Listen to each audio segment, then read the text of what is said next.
Hello, ladies and gentlemen. My name is Tim Sudano, your favorite paranormal investigator. Welcome to the show. With me today, I have Eric and Justin from ParaTruth, Reborn, another show here on the UPRN network. And we're super excited to have them on today. And this is going to be part 2 of our discussion about all things paranormal investigation and what other sundry subjects happen to come up. So, without further ado, allow me to welcome them to the show. Here they are, Eric and Justin. Welcome. Oh, thank you. Yeah, thanks for having us. You were so kind to give me such a lengthy introduction, but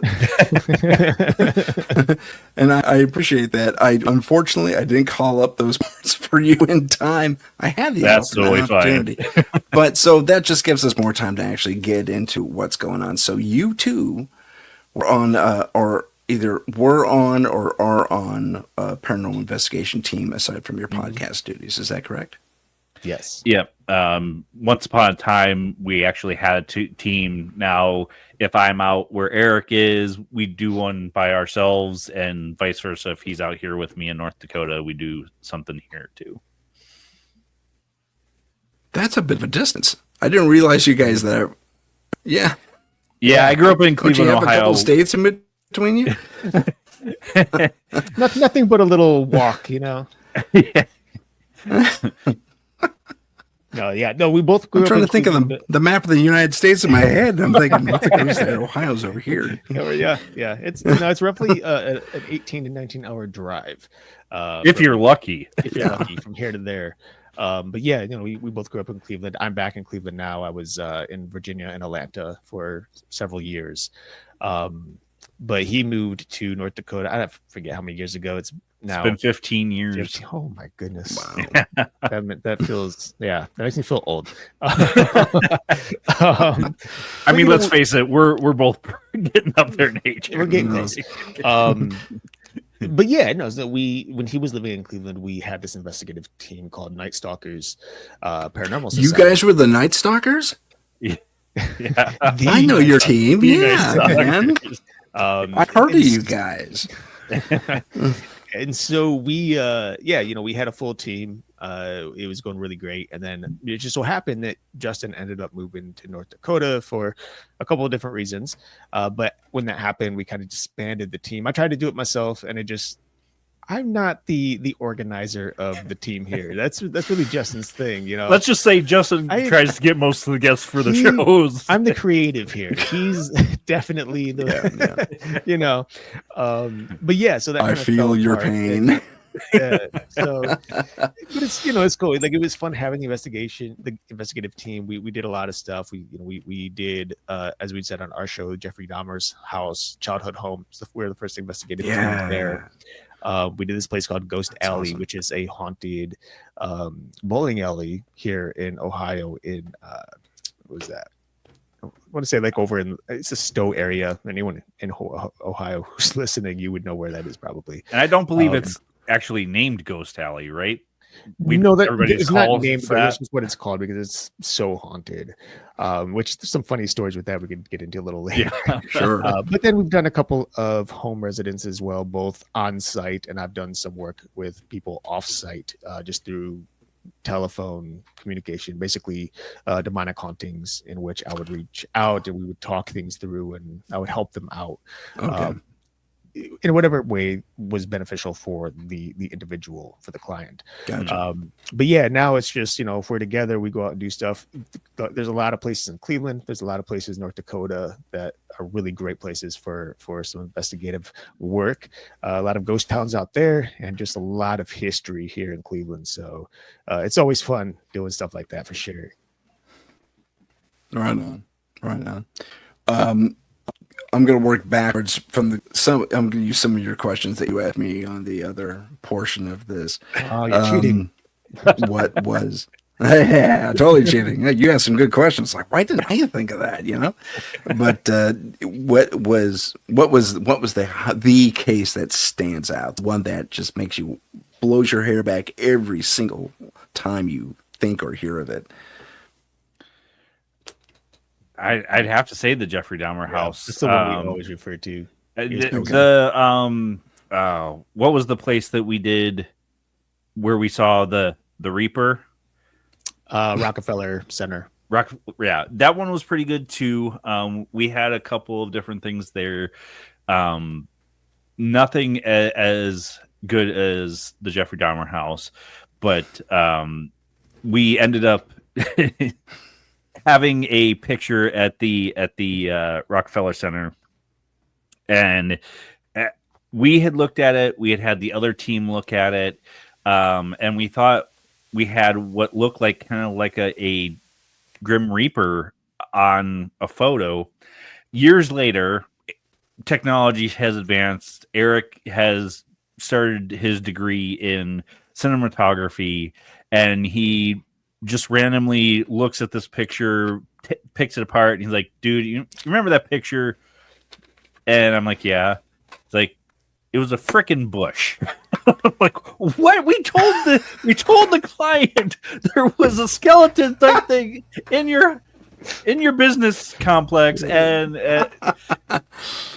thankfully we had no contact with that client after that. But yeah, for me, by far, Jeffrey Dahmer's house was probably the best investigation we've ever done. The best, man. Yeah, I didn't feel so bad anyway, knowing like the other investigative teams we've been working with at that time also saw it and thought, oh yeah, that's definitely like a Reaper type spirit, you know. I hear you. But yeah, dude, once I got my iMac and everything was clear all of a sudden, it was like seeing light for the first time. I was like, oh man, this is. I've had a couple of those that myself. is way off. Yeah. But yeah, Jeffrey Dahmer's. Let's get into that a little bit. Let's do it. So first and foremost, like just the location in and of itself, right? So this is the place that not only did he grow up in, but it's the house that he killed Stephen Hicks at. So for those who don't know the story of Stephen Hicks and how he was killed, Dahmer happened to run into him at like a bar and invited him back to his house in Bath, Ohio. And at one point during the night in his garage, Stephen turned his head, like turned away, and Dahmer picked up a dumbbell and just beat him over the head until he was dead.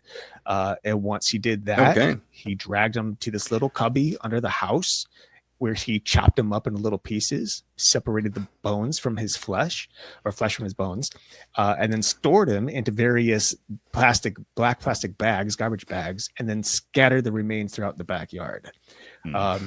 So first and foremost, extremely violent Friday night place, right? Exactly. Yeah. Jeez, man. And it happened to be Friday night in this case. Right. I didn't even know that. Yeah. So, there's one thing for me that I really wanted to do. I wanted to get under that cubby where he separated the flesh and all that. Like, yeah, I got to be there. But before we even did that, we did what most investigators do. We did a little tour of the property, get an idea of the layout of the land and of the house itself. Fine. Yeah. And I believe the owner was there with us and the tenant that was renting from, which was the reason we were there in the first place. Mm-hmm. Right. Let me pause you right there, just to educate everyone out in the world that, unlike on the TV shows, we don't have budgets to put the clients up in hotels where we get a whole place to ourselves. Right. The clients are usually there with us, and it's actually okay because they can double as living trigger objects, and they can also inform us a little bit more. I mean, we kind of get them out of the way. If they want to come with us, for me, that's fine. But we cannot extract or, shove the clients out of the room. Go spend the night over at grandma's place for the night. That doesn't really happen. Not in reality. I'm sorry. Please continue. No, yeah. And in this case, it was kind of weird because our client, he was there, but he decided to go to sleep around midnight. So he went to his room and shut the door. That's right. Yeah. Like, hey guys, can you just be quiet, please, as you're doing the investigation?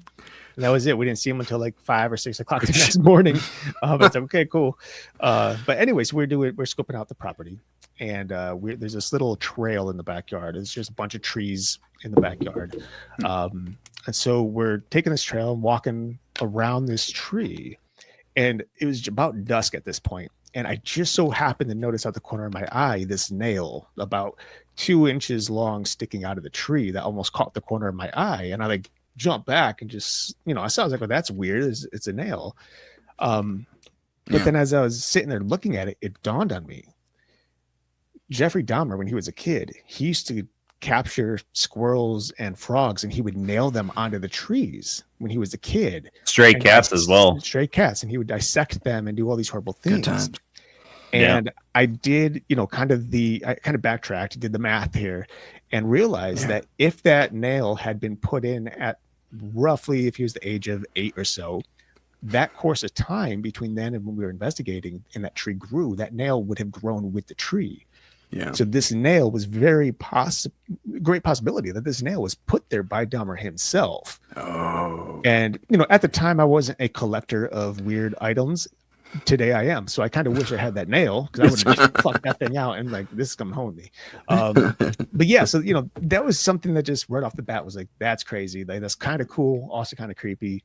But then the rest of the night, when we got into the investigation itself, it got weird real fast. For me personally, I mean, aside from just various experiences, just feelings that many investigators get, you tend to feel things at times, but you don't capture anything on any of our tools. But there was this one bedroom that I was staying in. It was his bedroom at the time when he was a kid. And I was sitting in the corner of this bedroom, and we have other investigators outside, and I'm making sure no one's around when I'm asking questions. But the very first EVP I got, I call out and I say, hey, if you're here, whoever's here, if there's anyone here, my name's Eric, what's your name? And within 2 seconds, I get a response, and it just goes, Eric, like that. And I was like, on playback, right? I got it. Caught it on playback. Okay. And dude, it just sent chills up my spine, because I was in there by myself. Yeah. There's nobody outside at the time. There was no one in the other room, and this was literally like the voice was in the device. It was right there next to me, clear as day. Okay. And I played this back so many times, like, could this be anything at all? Am I exhaling? Is there somebody outside? Is it, whatever? Yeah. But no. Time and time again, it's just something repeating my name in a very exaggerated way. And it was insane. But that was like my first classic EVP I ever captured. So it was like, dude, of all places to capture one, that's a good place to do it. Yeah, dude. That's amazing. That's amazing. I had a very similar experience. We were investigating a legend. Now, mind you, I've told this story on my show 1,000 times. So the legend didn't have a paper trail, no police reports, no nothing. And this legend was this guy jumped off the second story of this theater that's on a college campus near me and killed himself. He went head first because he was denied by his girlfriend when he proposed marriage. Oh, geez. So that legend stuck for decades. This was in the 70s when this was supposed to happen. No paper trail, no police reports, nothing. So it's a safe first investigation just to kind of test the waters. I have these two, I call them junior psychics.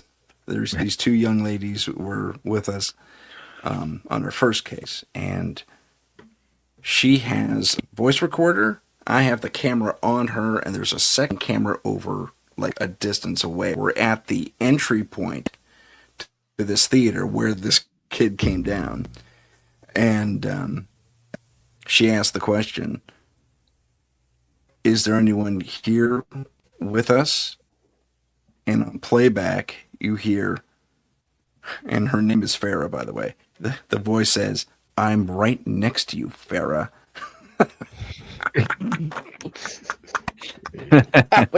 We died on that forever, man. That was the best thing in the world. I mean, how I'm sorry. Please continue. That's awesome. Yeah, man. In that same room is where you saw the gold orb with your eyes. There was, So in that same room, I can't remember if it was before or after the EVP was caught, but there was this gold orb that appeared kind of in the opposite corner of the room from me, and it just kind of moved across the wall and out the door. And it was enough where I had to get up. I stood up and walked out there to see, like, with my eyes playing tricks on me. And of course, I tried to debunk it. Again, we have other investigators investigating outside. But, the windows are clear. There's no like stained glass windows or anything like that. No curtains on the windows. Everyone using lights. We're using white lights, the solid bright white, not the incandescent style yellow color. So I Gotcha. debunked that as well. And at the time, like I even reached out and was like, hey, is anybody at the side, this portion of the house outside this room? And everyone responded, no, nobody's there. It's like, okay, cool. So at least it's not a mistake in that case, not mistaken identity in this case, right? Right. So, I followed it out and there was nothing. It just the house. That's it. Just whatever it was there, and then it wasn't. Which is always frustrating because, like, I didn't have the camera running, of course. Yeah, of course. You never knew.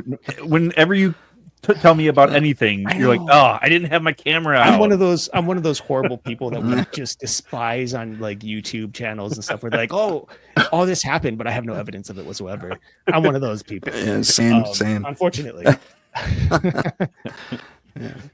I mean, I can't say that I'm not, because I've seen what to me was a UFO because I didn't know what it was, couldn't capture it, but I'm telling Eric about it, and he's like, "Did you get a picture or a video?" No, I was driving at the time, and a lot of his were driving at the time too. So it's like, I mean, Yeah. I'd love to just bust out my camera on my phone, but we need those driving those cameras in the cars, on the dash cams, Yeah, Dash we cams, just need them at all 4 points of the car, so we're seeing everything around Totally. us at all times. I like it. But at that same place, we had a guy who was on the other team who was a psychic. He was also a shaman, and he saw a floating torso. Again, as far as I'm aware, didn't catch it on camera or anything like that. We brought it up on our other show. We were doing a ghost box session. At the time, I didn't have an external speaker, just some headphones. And I was splitting it where it would at least record the ghost box, and then also people could hear it. And the person was on the other team, was listening, and just I forget all the questions, but we're like, is somebody here? And the gal said yes. I'm like, okay, well, prove it. If you're here, touch one of us. And I get a caress on my neck, and I'm like, yep, yeah, he's here. Whoever is here, I just got touched. I'm gonna go outside for a few minutes. Peace. You guys stay. It's okay. I'll be all right. And we had people out there because we were swapping back and forth anyways at this point, because this was towards the end of the investigation. But I came back in around the time that Eric had brought up. They were talking, and then all of a sudden this diary got brought up because it was heard on the ghost box, and that was presented to the client before we had done any thorough investigation into any of the evidence, which kind of miffed both me and Eric, because it's like, yeah, you just don't do that. We also had somebody on our team. Luckily, this didn't get spread out before we could say, no, we're not presenting that. He had caught a mirror and had manipulated the picture enough where it looked like there was like this sparkle coming through the mirror. And he's like, look, there's a portal. And we're looking, and I'm like, dude, like, wow. Yes, that's super interesting, but you've manipulated this picture so much that even if it was evidence, we can't present this as evidence because you've manipulated it so much. He had also manipulated his camera to Eric, you explained this part so much better than I do, but basically to capture things, and he would get streaks in his camera, light streaks in his camera, and stuff like that. He purposely slowed down the shutter speed. So it would hold the shutter open for 3 to 5 seconds when you stopped the photo. So everything was always showing light streaks. And mind you, we eventually booted this dude from the team, because that was the first time he did this, where he took a photo and wanted to show the client without us first looking it through. But there's another investigation we did at a bar one night, and unfortunately he took photos, had all these light streaks, and then immediately, without letting me, Justin, or any of the other members of our team know, went straight to the client and started flipping through his photos, showing him like, look, this is because a ghost is passing through. Look, this is, and yeah, we that was a line that was crossed that we're like, dude, no, that's not how we run this team. We're professionals. You don't run an investigation like that in the first place. I mean, that's what and then of course he was frustrated. He's like, I'm the best investigator on this team. You're gonna boot me? Like, okay, bro. Okay, we hired you, dude. Get out of here. But yeah, we had that kind of a couple of experiences like that, unfortunately, at this Dahmer house. But not too many like that. Thankfully, a lot of it is pretty legit. When I was in the cubby, I spent a lot of time under that cubby. And I'm one of those people who naturally is drawn to the darker side of things. Okay. For example, I lived prior to living in Savannah, I lived in Savannah, Georgia too, for a short period. We went on my sisters and I went on a paranormal tour, or a ghost tour. And one of the last spots they took us to was this place called the Hangman's Tree. And it was believed that there was this dark entity, like this black, just solid black entity that would always hang around this tree and show itself to people who were passing by, and people would touch this tree. Like one person had touched this tree, went home on a motorcycle, and they wrecked a motorcycle, him and his girlfriend. Wow. There have been a number of illnesses from people touching this tree, and things like that.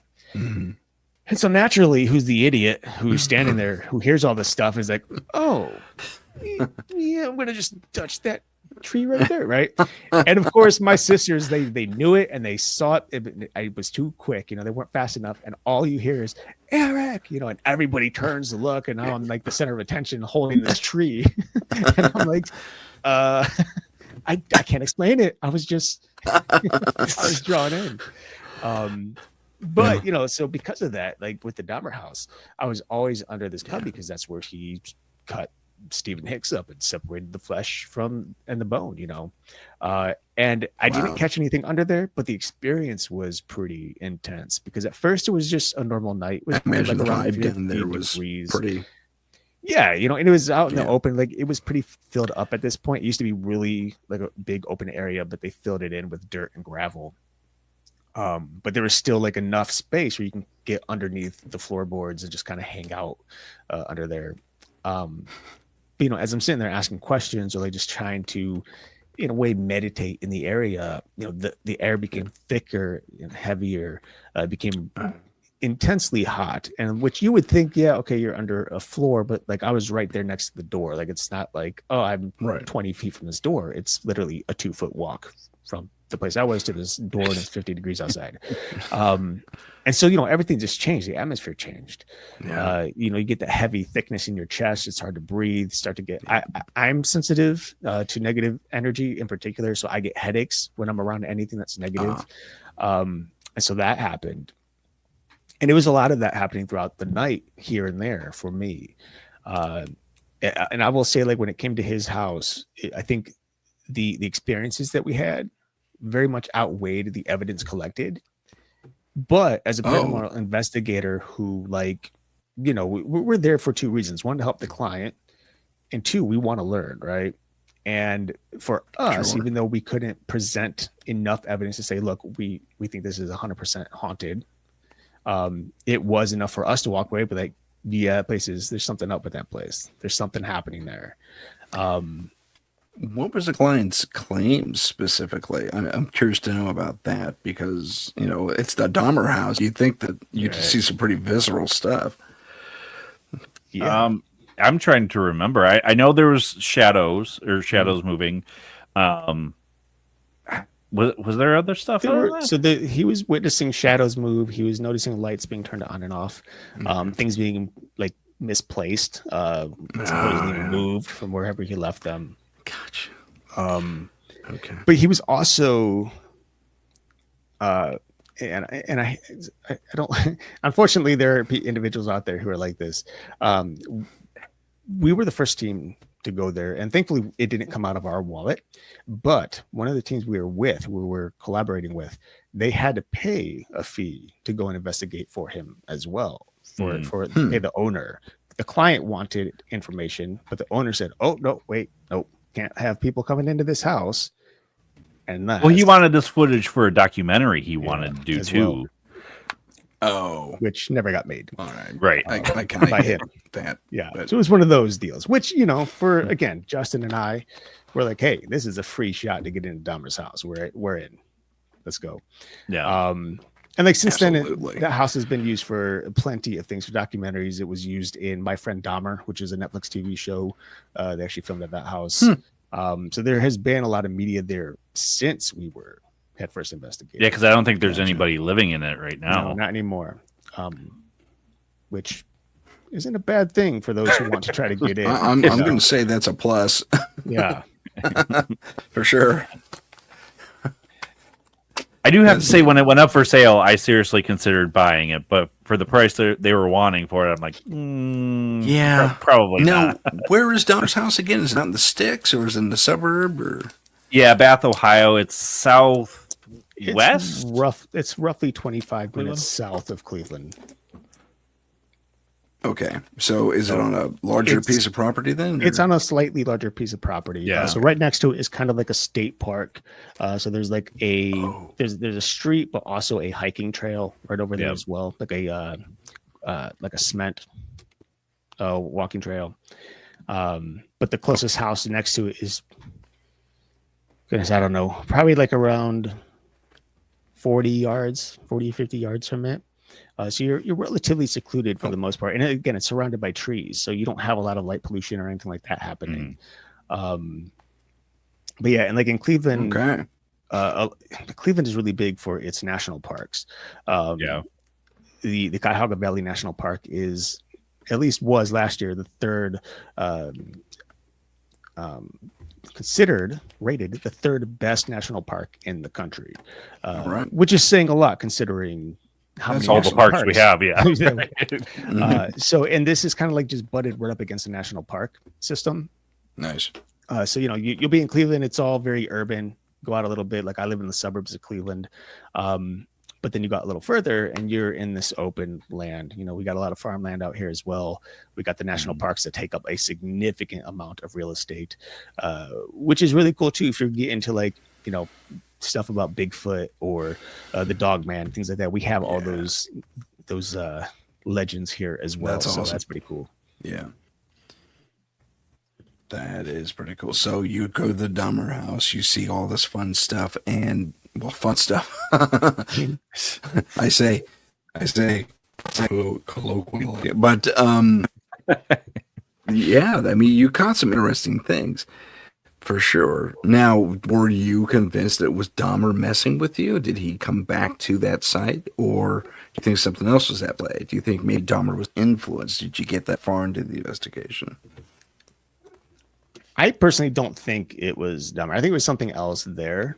Yeah. Aside from maybe the floating torso that one of the other investigators saw, that's very possibly could have been Hicks, considering we know what had happened to him. But no, I mean, this was, there's like a dark energy around human spirits at times. If they're negative people, if they're quote unquote evil people, but it's a very different experience when there's a dark entity, something that isn't necessarily human. And I'm not saying it was demonic per se. I've dealt with quite a few demonic entities, unfortunately. And I would tell you it wasn't quote unquote demonic, but it was definitely something that wasn't quite human. And if it was just really feeding off of the atmosphere and creating some serious energy. I had one of the other investigators that we were with ask. We were doing a separate ghost session before the ending one, and they asked, do you feel it's Dahmer? And I'm like, I don't think so. I don't feel that he's here at all. But I will say this, after the investigation was done, I took Eric home. We were wrapping up, saying goodbye. I went to my car and I was just feeling off. I felt like something was off. And I'm like, if there's any spirits here with me right now, you are not allowed in this car. You are not allowed to go home with me. You've got to leave. And, did the white light, did a prayer, and audibly in my ear, I hear, and of course, no equipment going because we are wrapped up for the morning. Right. I hear goodbye, Justin, and I'm like, good. Okay, I brought something home with me. Luckily, nothing happened. After I said, you're not allowed to come with me. Whatever. I went home. Nothing happened. But Justin has a history of picking up very weird individuals, so it doesn't surprise me that he and also on a couple of investigations, taunting spirits to try and get them to do something.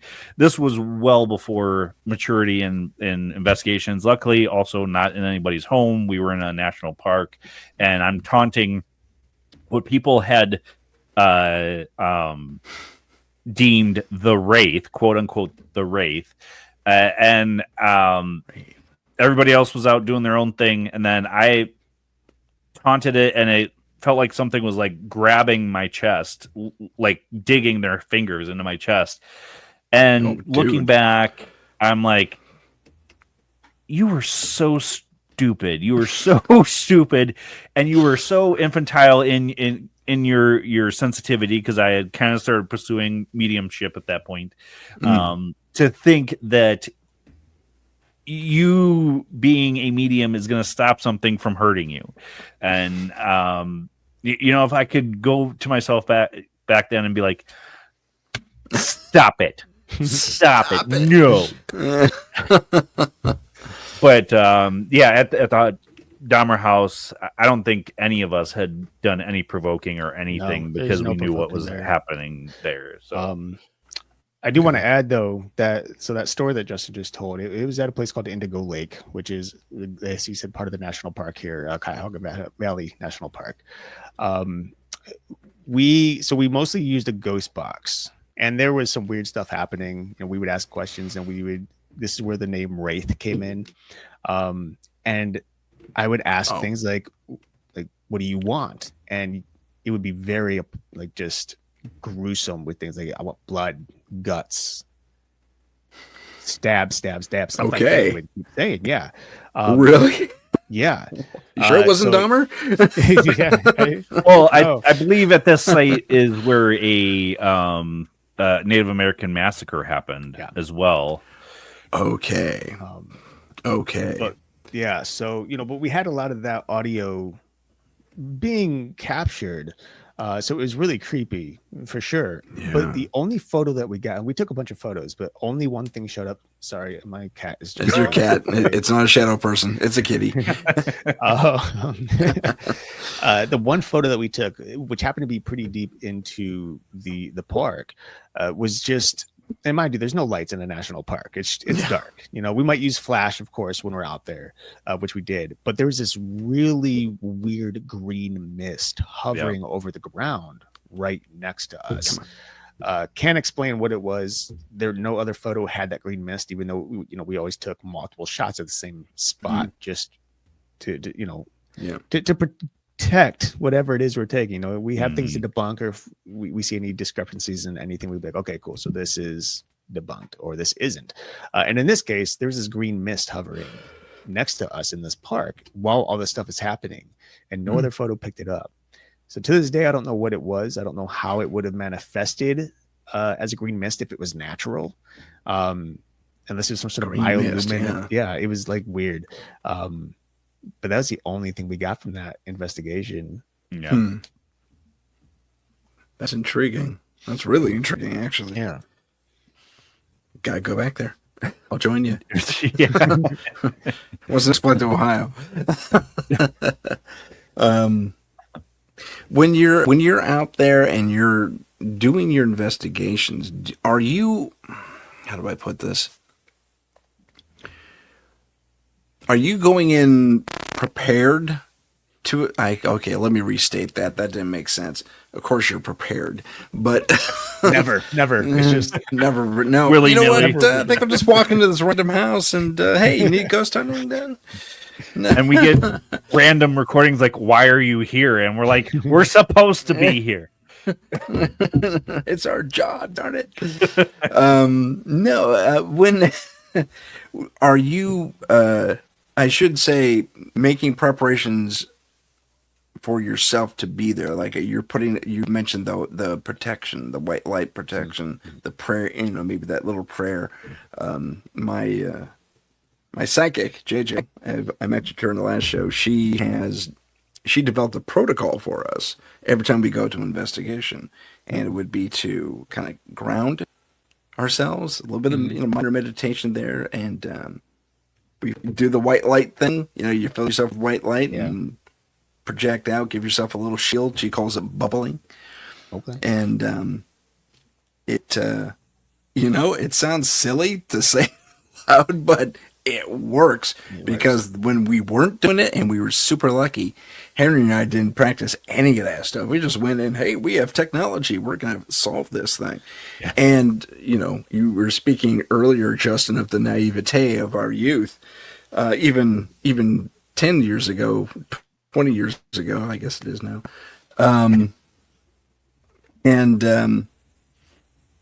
So my math is... Anyway, doesn't matter. It was about 15 years ago, but nonetheless, it was. You go into a little hot to trot. You think you still have that bravado of youth. Yeah. You think you can just take on the world, but when you step into this field, you really do have to have these extra measures, and I've seen it go bad for other teams. Not only.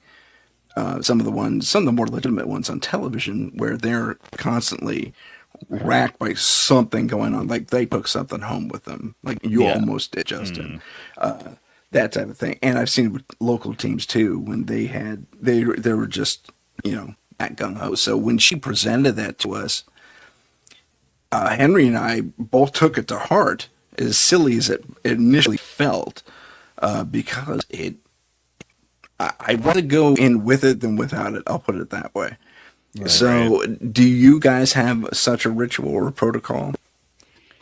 I think our protocol has kind of evolved from when we first started. Yeah, it's different for both of us. We used to do like prayers in the white light thing in the very beginning. Well, the prayers kind of came after we both did the cleansing ritual and both came back to faith. But when we first started, we had the St. Augustine medallions. We'd bought some bottles for holy water. Unfortunately, never got them filled. And then, as we progressed, I had met my ex-girlfriend at the time, and she had kind of taught us the white light thing. We hadn't really used it much before that. And then Eric had come full force back into his faith, so he was adamant on doing a prayer, which I was totally fine with. But when we went to a client's house with a little child, that was the first thing that Eric insisted we do, is say a prayer. And I'm like, yeah, absolutely, because I mean, regardless of what you're doing, the intent is there to stop whatever is there from harming you. So I think everybody else on the team was totally open to it as well, regardless of what their beliefs were. Yeah. But since then, I think we both kind of do our own thing to protect ourselves and go in full force with doing the investigation. Gotcha.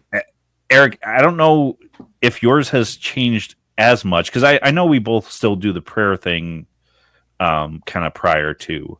Yeah. Well, so I'm a born again Christian, saved in 2009. So I very much believe I'm washed and cleansed by the blood of Christ, and the Holy Spirit fills me. So any situation I walk into, I already know I'm protected by the Spirit of God to begin with.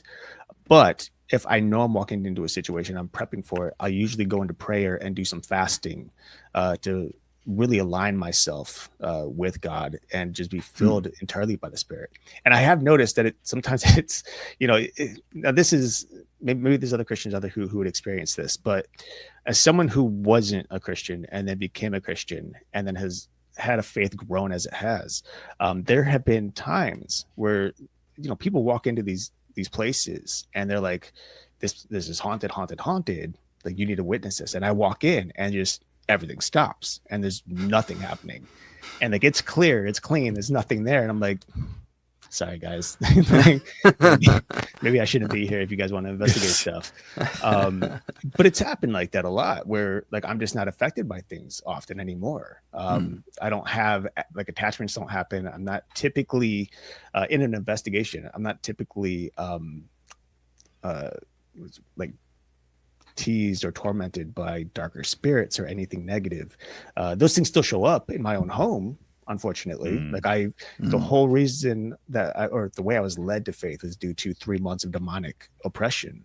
Where Really? Yeah.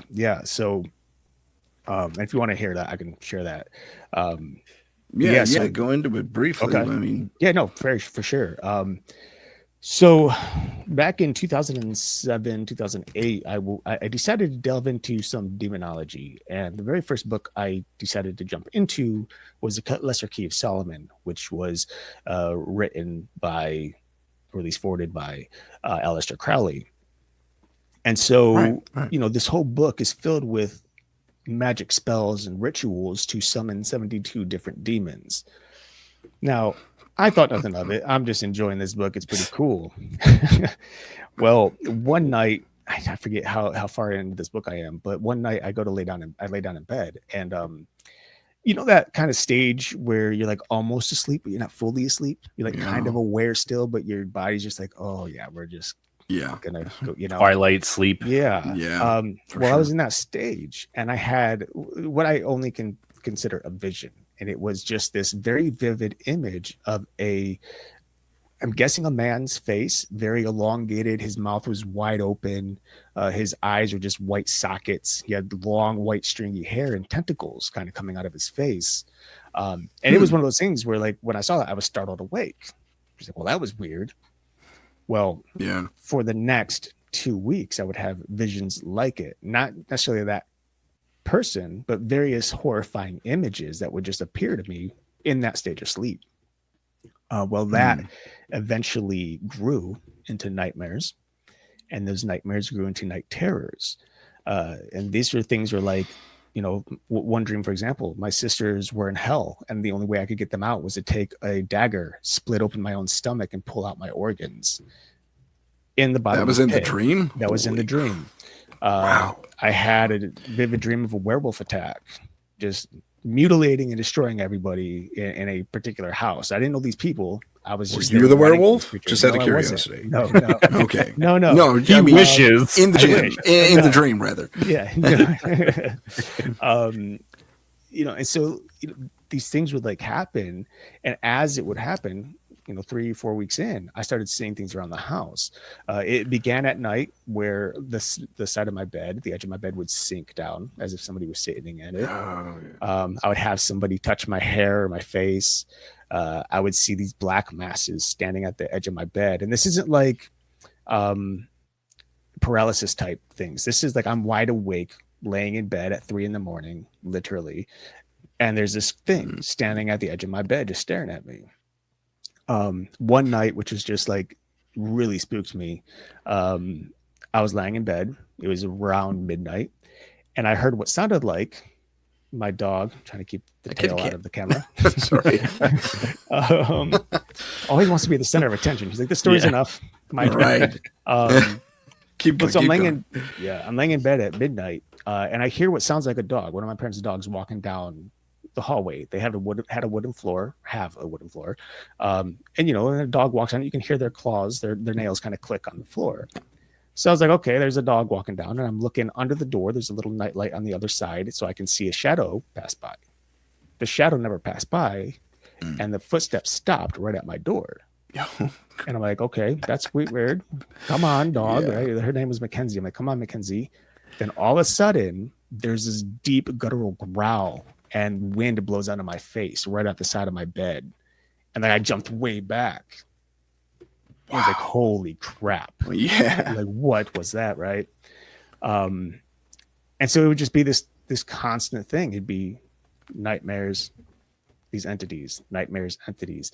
Then they started appearing during the day, midday, 3 o'clock. I remember coming home from work one day around 3 p.m., mixed a protein shake, was drinking it, looked out toward the living room, down a hallway, and there's this 7-foot mass kind of deteriorated. It's missing an arm, it's missing a leg, but it's standing there staring at me. And like, it took me a moment to process, like, what the heck am I looking at? Okay. Wow. And once I like just confirmed, like, yeah, there's something there, it turned around and walked down the hall. And so I chased after it. And of course, there was nothing at the end of the hall. Like a logical person would do. Right. Right, and I even sure. called out because my mom was Why? home at the time. You know, I was living with my parents. So I called out for my mom. She's in the basement. It's only she and I there. And then during the day, you know, there'd be voices, there'd be conversations happening in rooms and in places around the house when nobody's there. It's just me.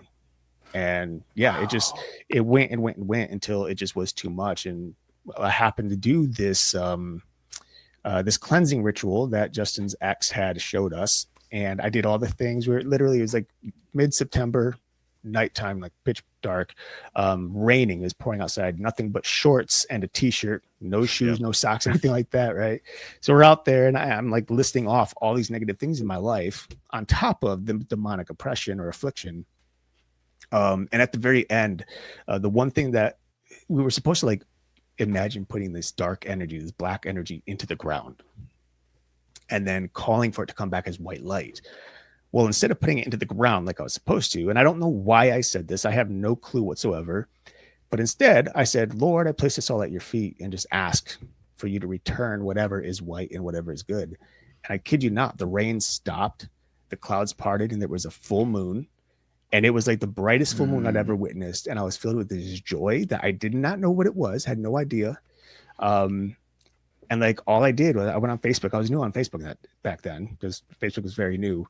And I said, I just had an enlightening experience, and I posted it. And a friend of my sister's responded like, that was the Lord, and I'd like you to come to church if you're interested. And I was like, okay. And yeah, it was insane. And I still, there's an entity that I know by name that still taunts me here and there. It's kind of like this little chip on my shoulder, that's like, hey, don't forget I'm around. But thankfully there's no affliction. It's still like I'm protected by the Holy Spirit, by Jesus himself. So that same night, didn't you feel like you were leaning up against somebody? Yes. Too? Yeah, dude. Yeah. So that same night of the we were doing like the angel or Saint Michael prayer or whatever it was. So like during this meditation, I was just deep in it, and I leaned back and I wasn't falling backward. It literally felt like someone was leaning up against me, their back on mine, holding me up. And I had this vision during meditation of an angel, what I think was an angel, giant wings, and it was fighting these black masses that I would always see with some sort of sword. And like at the time, I knew nothing about, I grew up Roman Catholic, but that's not something that I would like refer back to because that was like youth stuff. So I had no idea what it was. I'm like, this is weird. This is really weird. I don't know who that is over there. And I don't know what's holding me up right now.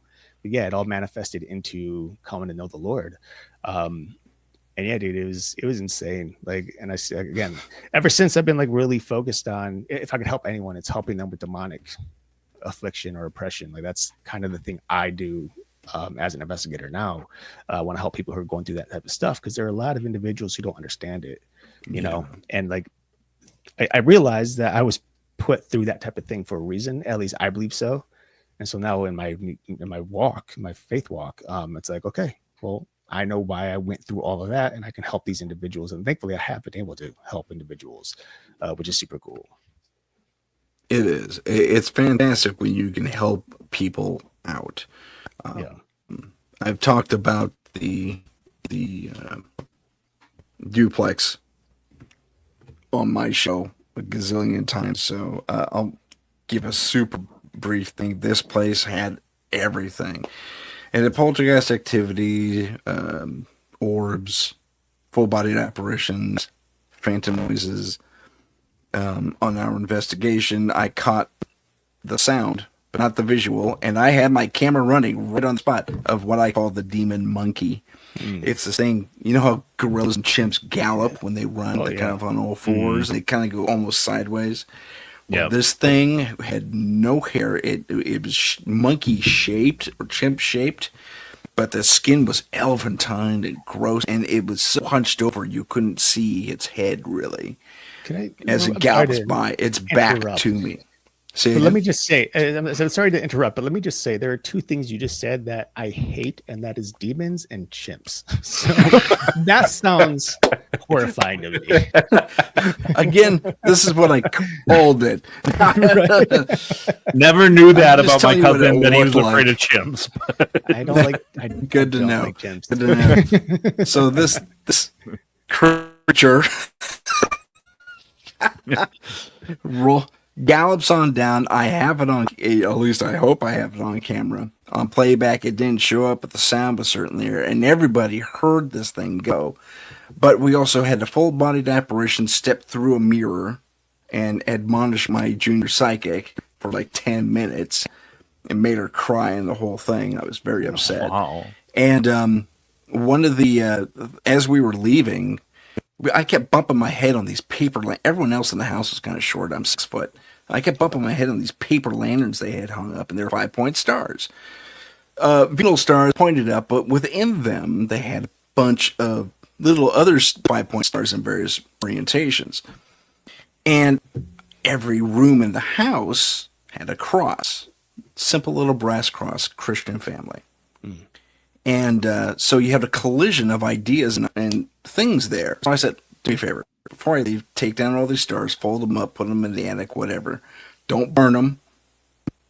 Don't throw them in the garbage and make them someone else's problem. You just fold them up and you put them in the attic and you forget about it.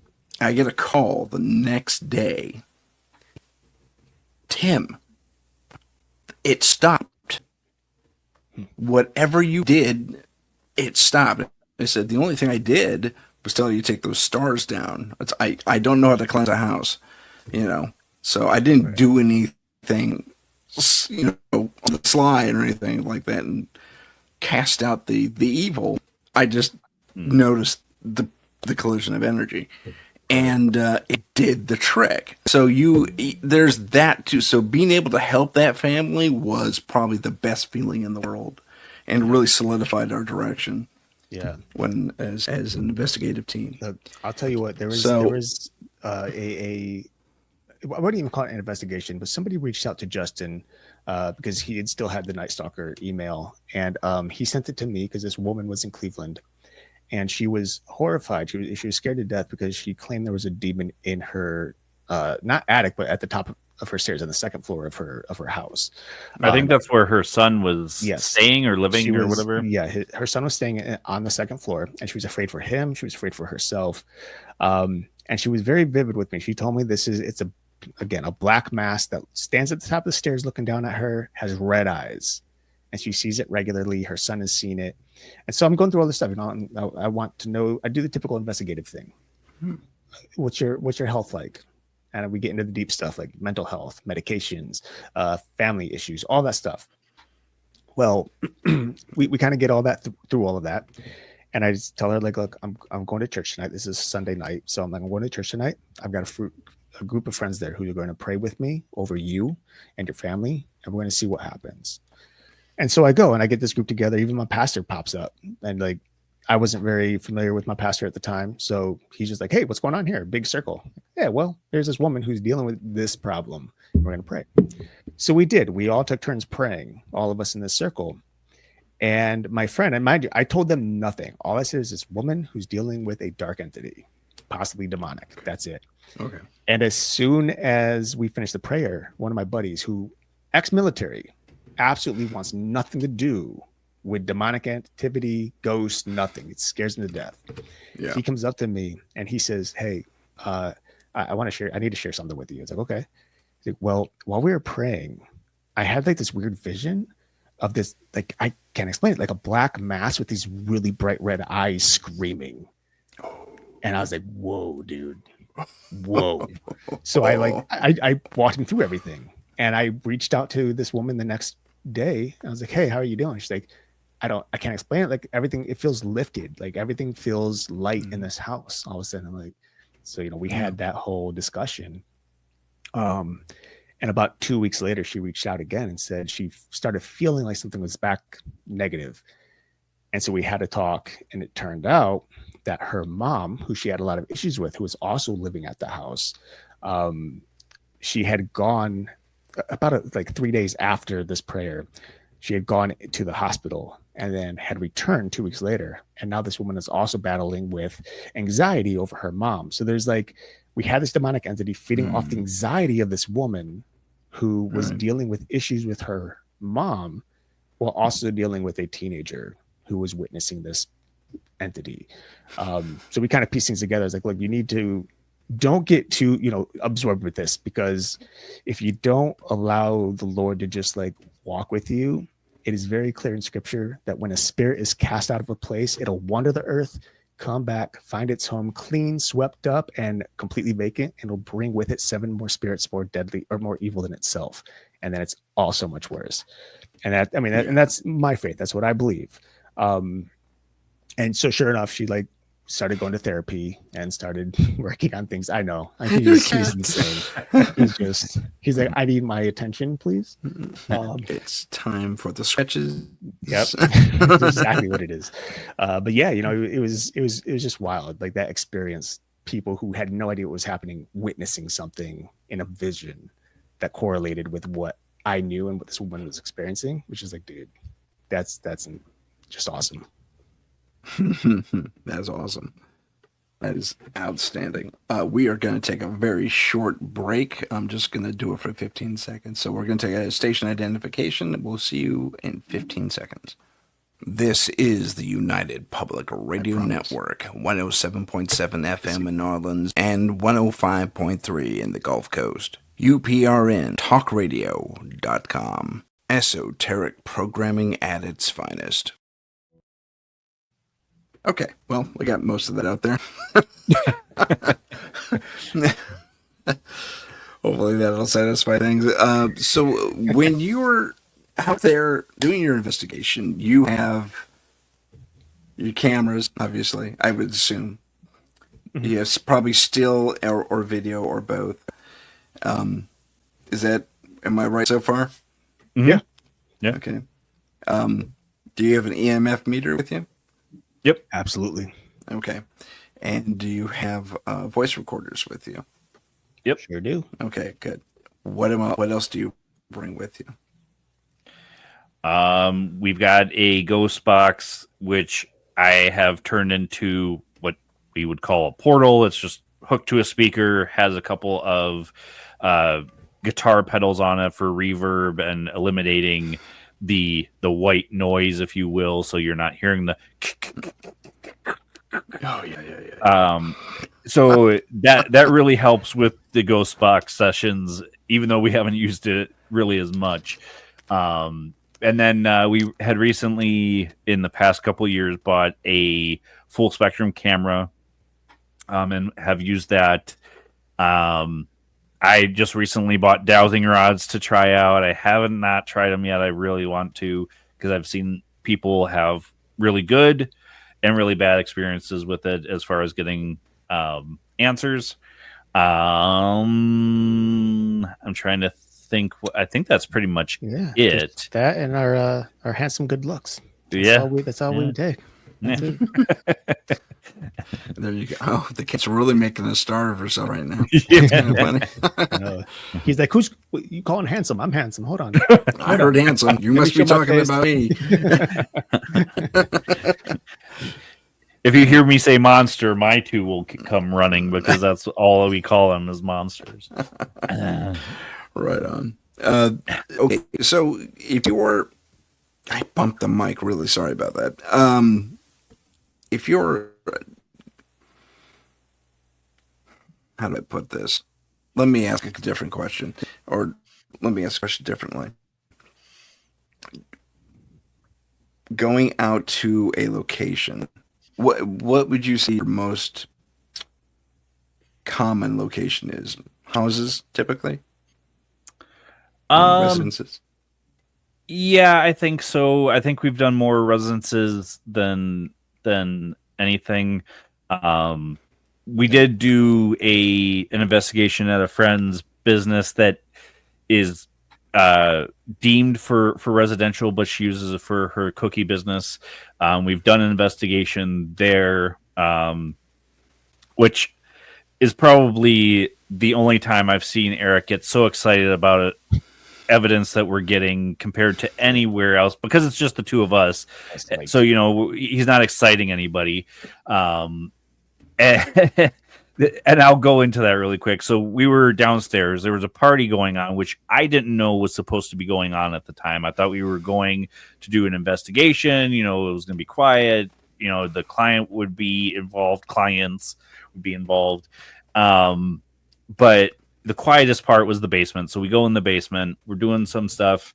We got our EMF detector. We've got our IR camera. We've got EVP going. I don't think we really used the ghost box there, but we were doing kind of a EVP session, and Eric asked questions. I asked questions. We're getting kind of these spikes on the EMF detector. Go to debunk it. Can't tell what's causing it. We got close with our phones to see if maybe our phones were doing something because we had them in our pockets and silent. Nothing was doing it. So he was getting like super excited because this is the first time in a long time we've done an investigation and that we're getting such good responses. And these were direct responses. We're asking questions right. And yes or no basically let up the EMF detector. Right. And he was super excited about that, but he was also holding the infrared camera at the time. And he goes and pans and comes back. He's like, oh my gosh. And goes back and he's like, my friend has a Justin Bieber cutout with a wig on. And he didn't know where it was. I thought it was something. I was so excited. Thankfully, we didn't present it as evidence like we did in the other investigation. But he comes back, he's like, oh dang it, it's just Justin Bieber. And I'm like, what's going on? He goes, I thought I caught something, but it's just that stupid Justin Bieber cutout. I'm like, well, thankfully we know what it is before bringing it to anybody, right? And we did get a couple of weird EVPs on that. I believe, if I'm not mistaken, we got kind of a weird growl or something. Mm-hmm. And a couple of other things. Nothing so substantial that we could say, yes, it's haunted. No, it's not haunted. But it's like, there's these weird things going on. So maybe. We're the type who needs like hard evidence before we tell someone it's haunted. Like, there's investigative groups out there who are like, oh, I caught two things. Boom, haunted. And like we need a significant amount, that just constantly stacks on top of the other. Like, okay, look at this pile of evidence we have. I think your house is haunted. Yeah, and unfortunately, like Tim had mentioned on our show, doing investigations compared to the TV shows, you're not usually getting that much evidence, and if you do, it's very rare. But we. In that same week had done one for a friend at her house as well. I don't remember anything substantial other than same thing. EMF detector was kind of going off a little bit, but no EVPs, nothing on camera. And this person was having their cat just randomly just looking in the air at stuff. So that's why she wanted us to do an investigation. Isn't that what cats do anyway? Yeah, I mean, yes. That's what mine used to do. You gave us an opportunity to do an investigation, so we took it. Yeah, sure. The cat's looking at something weird. Hey, okay. Hey, it might be a ghost. Let us come over. Some people say cats can see into the ghost realm as well. Yeah, that's true. A lot of animals are able to do that. Apparently, this last client I had a couple of weeks ago, their dog. This dog is weird, man. it's half pit bull, half chihuahua. Like literally, that's weird. Like yeah, and it's like body of a pit bull, basically the super fat chihuahua, and then the head of a chihuahua. But it's just an augmented, weird looking little animal, very mutated looking. Sorry, animal. I'm just saying.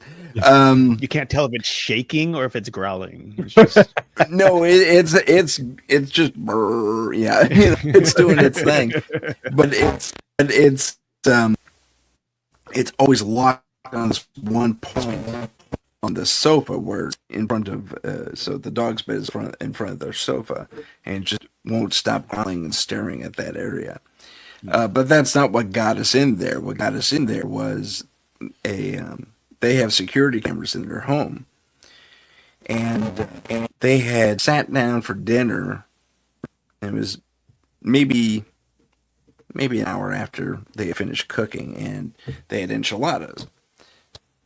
Really good for the smell of it too. They had more that day while we were there. Again, you can't kick people out of their homes, so we're there at dinner time. But anyway, they had enchiladas, a spatula underneath the enchilada plate covered with foil, and on the camera you see the spatula lift out and then go onto the kitchen floor. And no manipulation, no strings, nothing. These guys come storming into the kitchen. What is that? And I looked around for hints of something like kinky, like did they have drill a little hole for a fishing line or something? Right. No, nothing. I think that was legit. And it was the first time there was object manipulation. They moved a chair into this doorway. I mean, the chair perfectly bisected the kitchen from the hallway, and this chair reared up. No one was around it. The dog was totally stationary, rears up and goes back down, and they all freak out and you go still like you do when you get scared. And so that was basically, you definitely caught something there. And then there was other things on top of that. So we were confident in saying, you definitely got something here. What it is, sure. I'm not too sure. My psychic identified one ghost that lived in the garage as Sammy, who was a field worker back when that whole area was orchard. And the orchard trees are still there from when that was orchard. That's pretty cool. Yeah.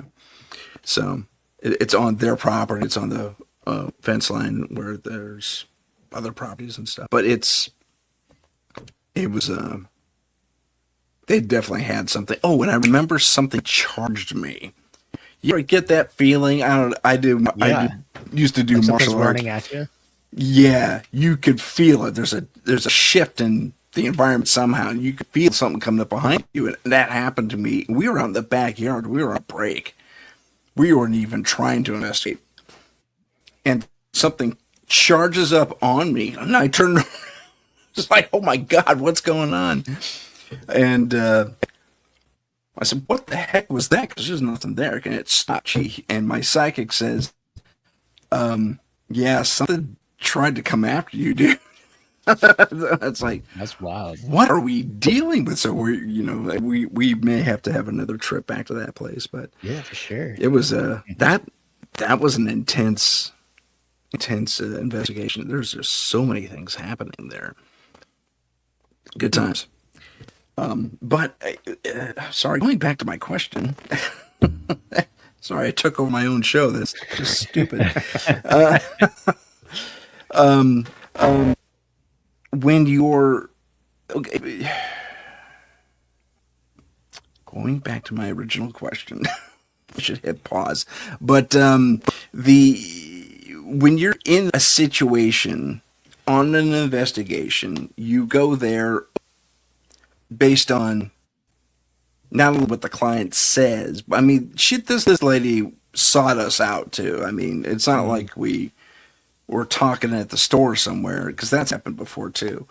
Where you pick up a client at the most random places. She sought us out, got the phone number, made contact, so on and so forth. And then she says, and we got video evidence. That's a bonus. That's always great. Right. Even if I don't catch it myself. What gets you guys out there besides the request to come out and do some work? I mean, have you ever run into something where, that's someone's pipes? That's happened to me before. Or like, you have bad electrical, that's what's happening, or something like that. Have you guys ever run into anything like that? Well, the cookie house that I was talking about, she does have a very old breaker box that goes down into the basement that we did detect like very massive EMF coming off of it. But it doesn't carry downstairs, doesn't carry out to the rest of the house. But to get us there, usually it's just evaluating what they're telling us. If we're doing stuff together, kind of doing a preliminary walkthrough before we're even doing the investigation. The one house we did had a child there, so it was surrounded. The activity was surrounded by this child, so absolutely we got there as fast as we could. And it was a referral from the people that had taken us with to the Jeffrey Dahmer house. Okay. So I think above all else, it definitely depends on the activity and what is really going on. Is there a child involved? Is there some type of demonic type activity going on? And maybe I'm speaking for both of us and I shouldn't be, but typically that's what we're doing. I'm used to you doing the same thing. Be quiet. No, yeah, I mean, he's right. So it really depends on the situation. We evaluate the client's claims. We decide whether or not there's enough claim for us to actually go there and investigate it. If it's like, oh, I've noticed a door rattling one day, last week. Can you come check it out? It's like, well, no, I'm not going to waste my time over something that's probably just caused by the wind. Right. But if there's enough, if the client's given us significant things like, oh, the door rattled and then this item, I saw it move or I put it here and it moved, whatever. The other day, so the house I'm living in, it's the house I grew up in. It's also the house my mom grew up in. It has been haunted since she was a little girl. I have since cleansed it since moving into this house, but she experienced stuff growing up. Me and my sisters experienced a lot of things in this house growing up. And to this day, on top of course, the demonic activity that I dealt with, there are things that still happen here occasionally. And now this is an old house. It's 60 years old. So there is electrical issues. In fact, a year and a half ago, here goes the cat again. Just a reminder, guys, I'm still here. A year and a half ago, a lamp, a hanging lamp, like a chandelier in my kitchen started smoking, just pouring out smoke. Yeah. Got in there, turned electricity off, got in there. And sure enough, some of the wiring was deteriorated from years of just being there.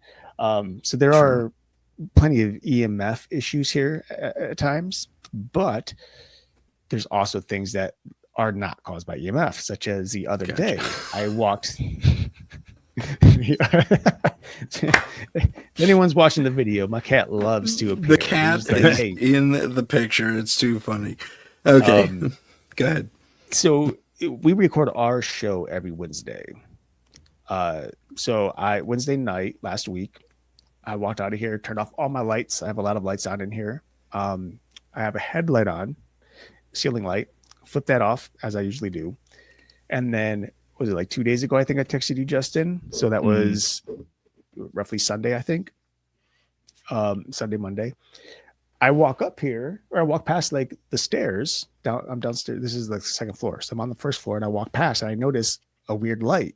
And I'm like, did I leave the window curtains open, or the cats open? They like climbing on everything. So it's possible they opened up the curtains. But I walk up here and the curtains were shut. But the ceiling light was turned on, and the light switch, which happens to be like, if you can see it, Tim, but I have these display cases behind me full of things. I have display cases all around, and the light switch for the ceiling light is behind a display case. So you literally have to squeeze your hand between the display case and the wall to flip it on. Gotcha. Somehow, something turned on my light. The light switch was up. Don't know why. Don't know how. And I've been up here multiple times since our last episode that we recorded, and the light was not on because I do stuff in my spare bedroom. So, it was kind of like, okay, well, that's random. Salem, my other cat, not the one that appears in camera, he's a little more shy, but he will just be random. He'll be walking around, and then all of a sudden he freezes. he looks toward the hallway or toward a door, and his tail fluffs up and his back arches, and he just frozen staring at nothing. And I'm like, okay, and this has been happening since I've gotten him. So, you know, when it comes to cats who witness things or can see things, he's one who's very much in tune to something because it happens randomly. And I'm just like, weird. But yeah, with that said, like, you know, we're also always very aware of the situation people are going in. If a child is involved, it's no question we'll go just for the safety of the kid. But we also do very detailed questionnaires with the clients. And like I said, it's personal. Yeah. Like, what's their marriage like? Are you on medication? Have you ever been treated for depression or anxiety or any sort of mental illnesses? Have you been checked into hospitals? Like all that stuff. And it's not just asking, you know, whether they're on medication. We want to know what medication. So we're getting really personal. And of course, they have the option to decline and say, but most people, they're pretty, if they're serious, they'll be like, yeah, okay, here's the medication. And then we research it and we figure it out. And if it all lines up, we're like, okay, cool, we'll come.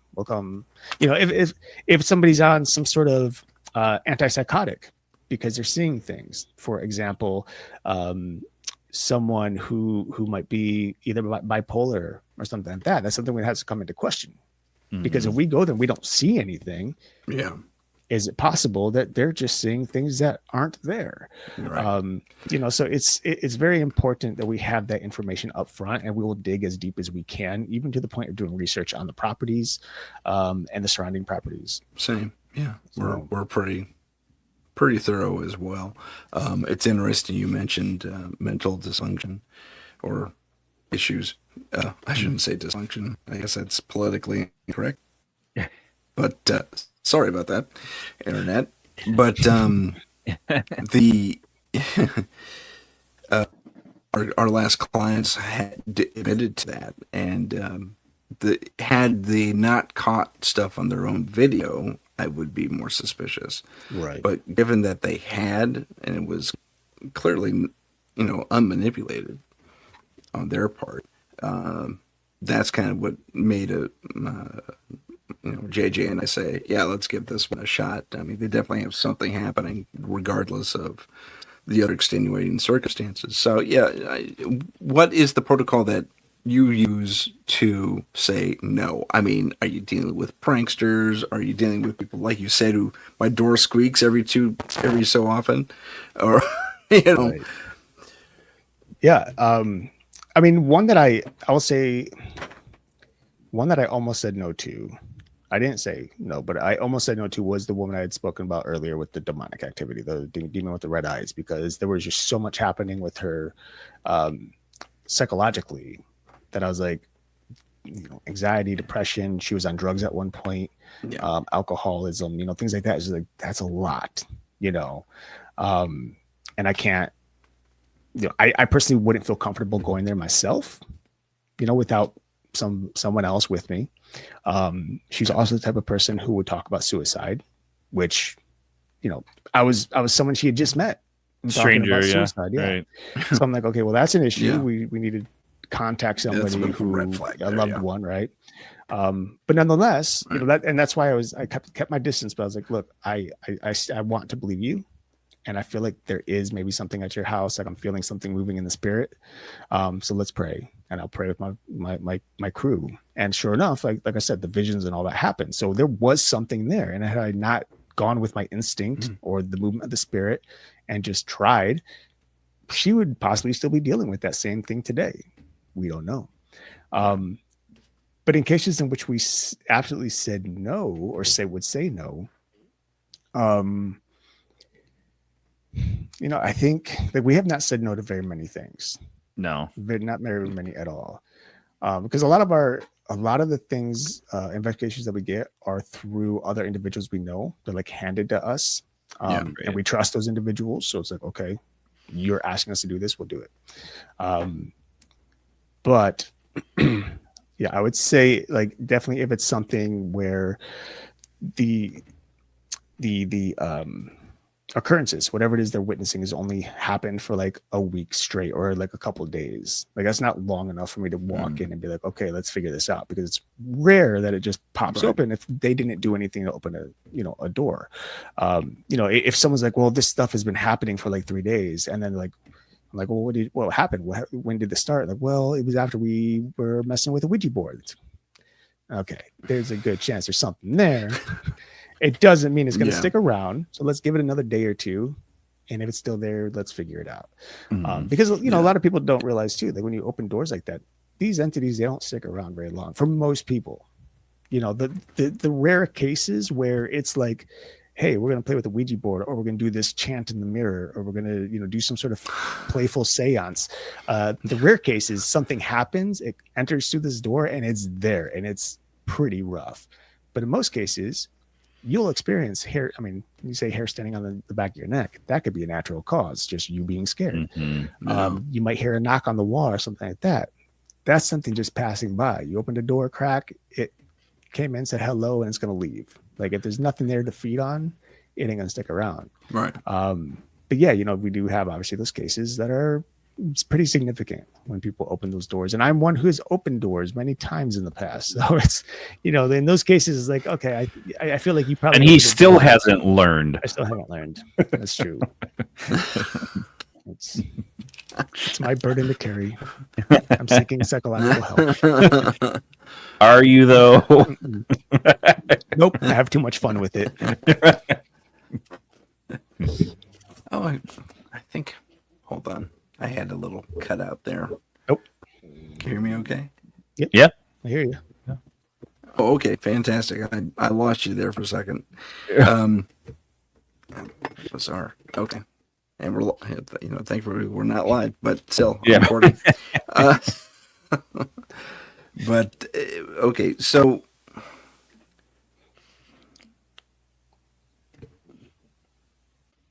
let me ask you, what got you guys involved in ghost hunting or paranormal investigation in the first place? I mean, was it an experience? Did you see it on TV and say, hey, I could do better than that? What happened? So many things. So me growing up, I've mentioned, I used a Ouija board as a kid. I got into tarot. For a long time, I believed that I was psychic, but never really pursued it until I started talking to my ex-girlfriend and really opened myself up to it. But what really got us going in the investigation route was we would watch, Ghost Hunters. Supernatural, believe it or not, was a huge inspiration for us to start doing this stuff. We would sit around. Outstanding. Go ahead. We would sit around a campfire or just in the back at Eric's house, drinking beer and eating snacks and stuff, and just talking about random paranormal creatures, cryptids, stuff like that. So, the one day I'm like, there's got to be like an online radio station that we can get onto or something. And at that point, it's 2008. I had never heard the word podcast before. Okay. I don't believe Eric had ever heard the word podcast before, even though it had started apparently in 2006. And so I got on, did a Google search, and this website called Blog Talk Radio popped up. And I'm reading through stuff. I'm like, this is perfect. This is exactly what I was looking for. So around that same time we started the podcast, we also were like, you know what? We want to start including investigations that we've done into the show. So we ended up starting a paranormal investigation team on top of that. And that's kind of where that whole journey started as far as doing investigations, doing podcasting.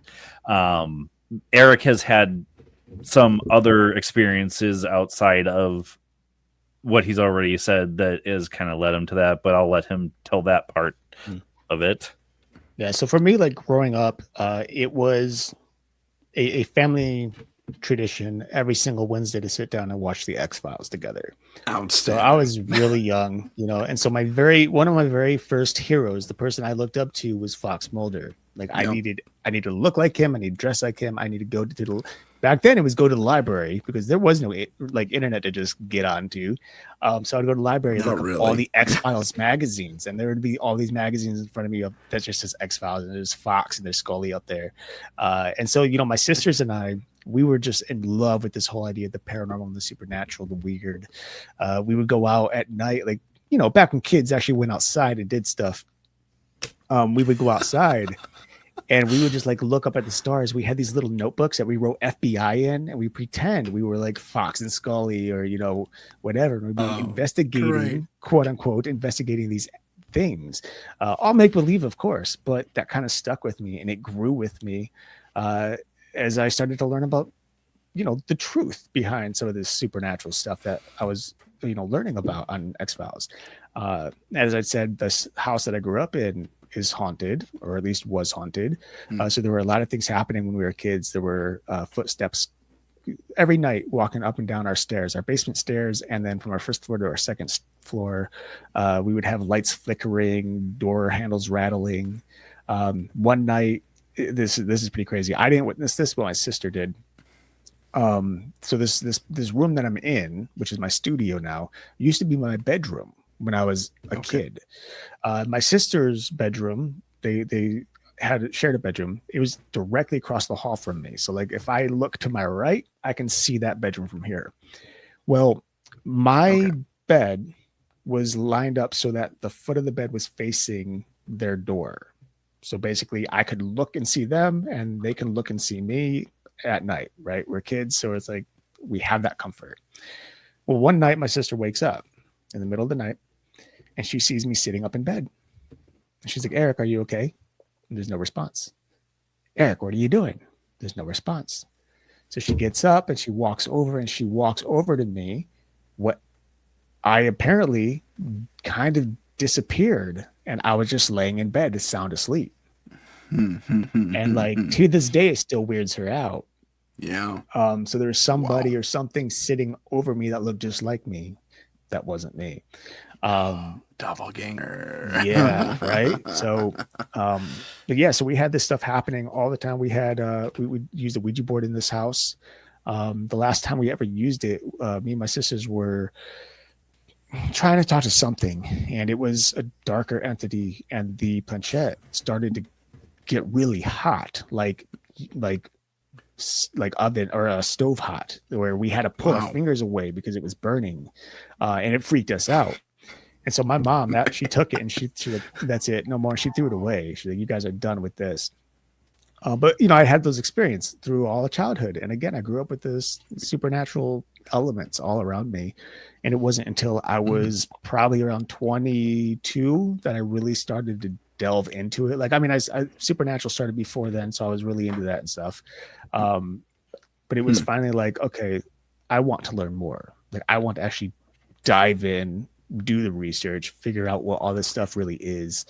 And ultimately, after the demonic affliction that I went through, that's what really accumulated to this whole thing about the podcast and doing investigations. Like, now I know what's out there, and I want to help people, and I want to be able to share these things that I've learned over literally my entire life on podcasts. Like in the beginning, we didn't know what we were doing, but thankfully we had these opportunities to grow our show, and we've had 3 different versions together for this podcast. And so, it's like, here we are today, and it's been an awesome experience. It's been a scary experience at times, for sure, but that just tells, better stories, for sure. I'm all cool with scary stuff. Like, it's content now. It's now, when you were first explaining this to me, it sounds like the podcast begat the investigations. Is that right? Yes, it is. Yeah. Okay. That's intriguing. I mean, you think it would be the other way around. Wow, we have so many cases and such cool experiences. We should talk about it. No, it was just our pure interest.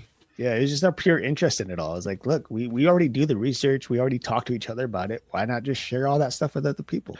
Yeah, yeah. And as I'm we all for did it. that, Ghost Hunters had started. So we started watching that and we're like, oh, that looks fun too. Let's give that a shot. Yeah. And then we can talk about it on the podcast. Yeah, And so, yeah, that happened. And That's awesome. That's pretty much it. And That's as awesome. Eric mentioned, our first iteration of a show was not very mature. We did joke around a lot. We had character voices on there. We had created a character called Demon Dave that I would just use a voice changer for myself and record and do that. And then we did have a call-in show at the very beginning and had a very interesting call-in that is not very PC FCC regulation worthy type stuff. Gotcha. But it was, I think it was the only time we've ever had a call like that, and we haven't had anything like that since we don't have a call-in show anymore. Yeah, it scared us. Like, no more. That's weird. And we have yet to figure out who it was, because I feel it was a prank by somebody we know, but yeah, couldn't figure it out. Gotcha. So as you go, this is your second show? Is that correct? This is technically the third together. Okay. Yeah. Because we had ParaTruth Radio, and then it's still the same show, but we rebranded it. We have each had separate podcasts as well. When we had Night Stalkers, I had broken off to go to a different network. So Eric literally killed Night Stalkers on air with sound effects, and came out with Forgotten Truth Radio, which was specifically a Christian view on the paranormal. Oh, interesting. And interestingly enough, it had really great feedback from people from all faiths. I was doing Parasite Radio on another network. And then both of those kind of fell apart. And later on down the road, we came up with ParaTruth. I had also been doing Beyond Reason while we were doing ParaTruth for a while, because I had kind of inherited that from a friend of mine. And then I kind of dropped that one too, because it was basically the same thing. We just didn't have the back and forth that Eric and I do sometimes about faith-based versus kind of mainstream view of the paranormal. Yeah. So really, to sum up everything he just said, which also there's a lesson in this all too, believe it or not. We had a show together. Justin chose to leave and ditch me, left me on my own, but he came back and I forgave him.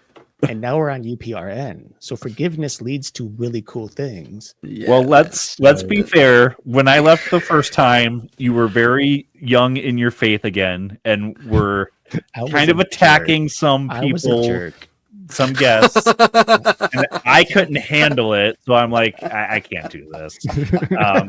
He has since grown so much in his faith and understandings of stuff that it's like, dude, you're not even the same person that you were.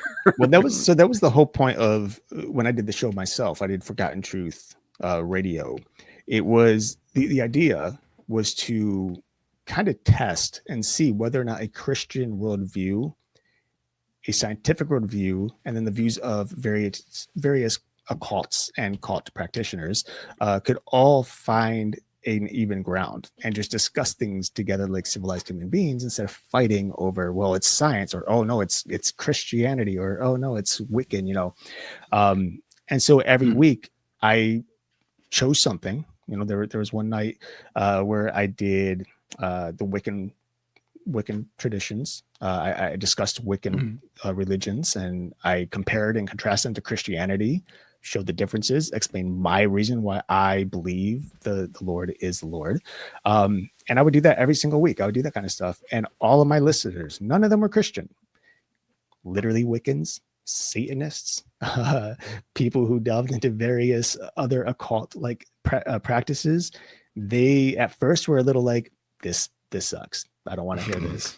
But a few weeks in, these same people are now asking questions, and we're sharing experiences, and we're talking. We're not arguing. They're not believing everything I'm sharing, and I'm not believing everything they're sharing, but we're found a mutual ground. And it even came to a point where one day I was doing a discussion on, I think it was angelology, according to the scriptures. And somebody new came into the podcast to listen, and he was pretty upset with me because I was not condemning by any means, but I was just saying, like, here's why I believe Jesus is the way. And I'd always have this little preach at the end. And this person was like, well, he claims to be, you know, God-fearing and all this and that, but I bet I can harm him with this black curse that I can put on him, you know, let's see how manly he is once he gets cursed. Wow. And of course, like, everybody, the weekends of Satanists, all that, they all ganged up. Like, first and foremost, you don't belong here. You don't talk to him that way. Like, he's our people. Wow. And it was like something that just like, it filled me so much. You know, like, this is the first time people from a completely different faith, belief system, all that, stuck up for someone like myself who, and I get it, like, Christianity can be hard for a lot of people, hard pill. But these people, like, they realized that I was there to learn. I wanted to know what they were experiencing. I wanted to know what their lives were like. And it was like, I wanted to share my stuff too, you know?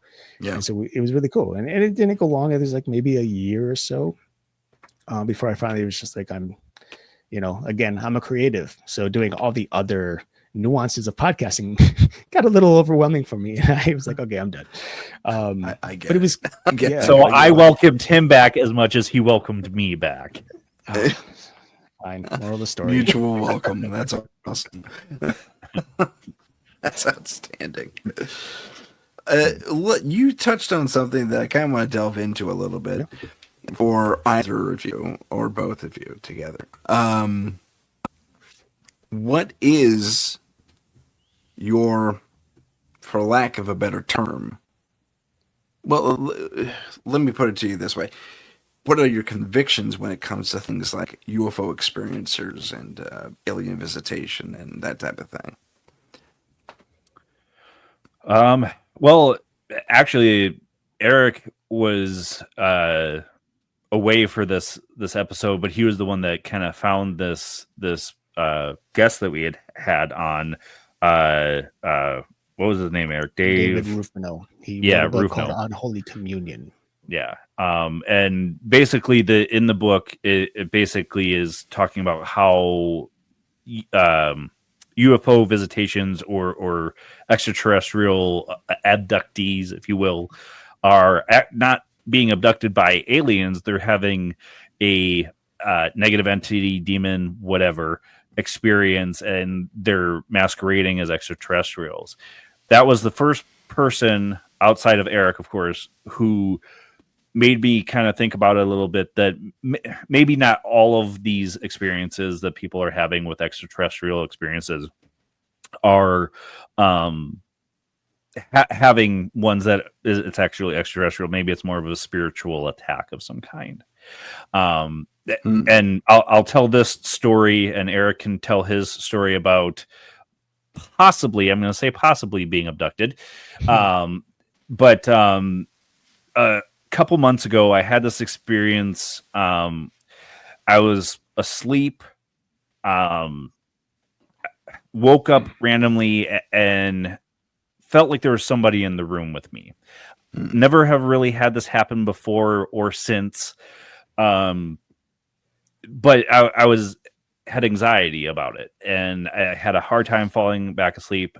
Fell back asleep, woke up, and had 2 marks on both sides of my hand, almost like there had been something pushed through, because it was like identical on both sides where the mark was. Like a blood blister almost. Almost looked like, yeah, and possibly was, but it was interesting that it happened on both sides of the hand. And after that, for a very long while, I wasn't having pain in my knees and feet like I normally would. My anxiety that I had had for a very long time was gone. And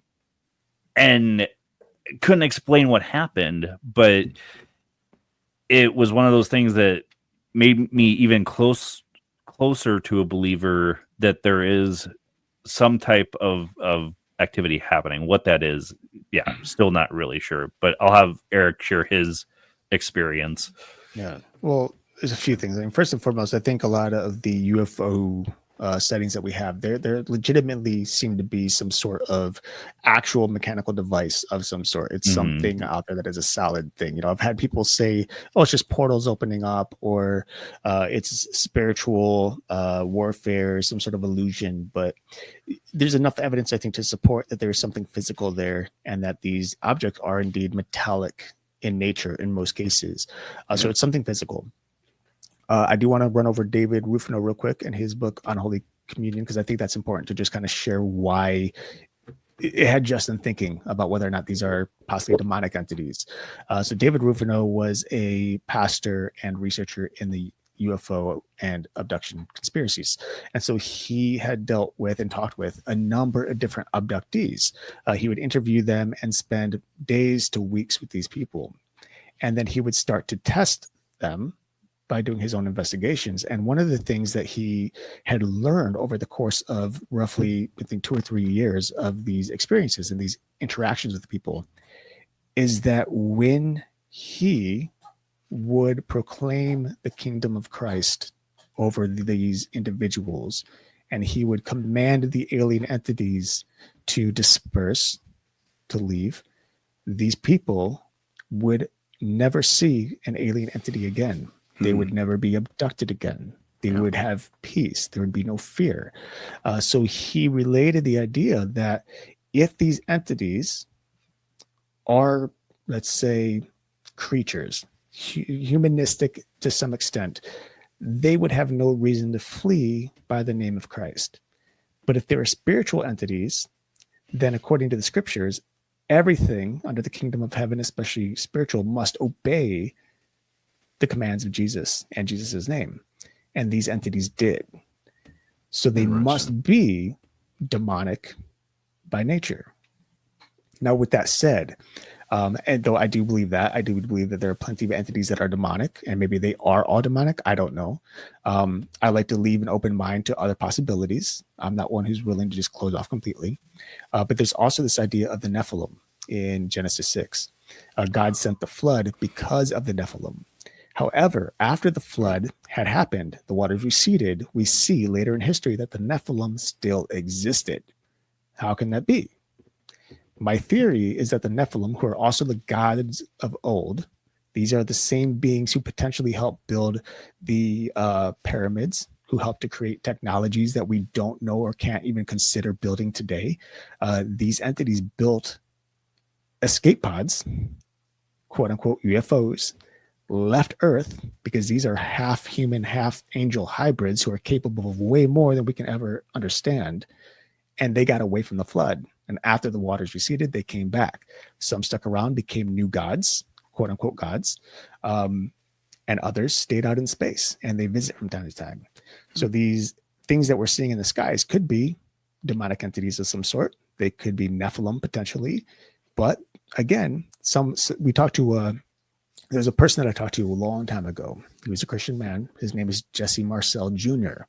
Anyone who knows who Jesse Marcel Sr. is, he is the man who was first on scene of the 1947 Roswell incident.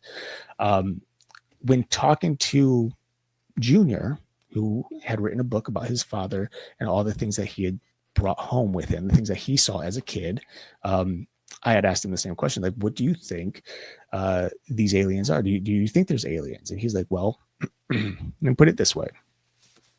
To say that these things exist would be to assume that God created something outside of humanity, which goes against everything written in the Bible, other than angels and, that lives on earth. However, to say that aliens don't exist would be to restrict the creative power of God.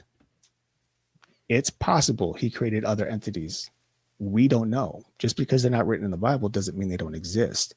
He doesn't talk about every single spiritual entity in the Bible, but we know there are plenty of other spiritual entities out there.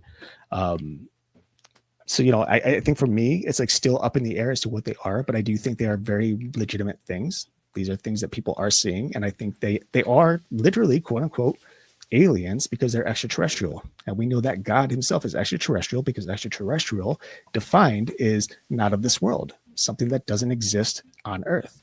So they're coming from outside of Earth, whether that's another plane, whether that's from space, you name it. With all that said, I did have my own experience as a kid. It was nothing spectacular, nothing crazy. But I it's weird. I don't know what happened prior. I only remember what happened afterwards. I was sleeping in my bedroom, and the only thing I remember is a super bright flash of light. And it was such like, that doesn't seem like much, but I woke up screaming, blood-curdling screams over a flash of light. And this is something I've meditated on so many times over the years. Like, why would a flash of light scare me? But ever since that day, and I was about 6 years old. So think about that. I'm going to be 39 in a week, less than a week. Okay. So that's a lot of years to contemplate this. And ever since I was 6, I believed it was something alien and extraterrestrial. Don't know why. Don't know how. I believed it was an abduction. Can't explain it.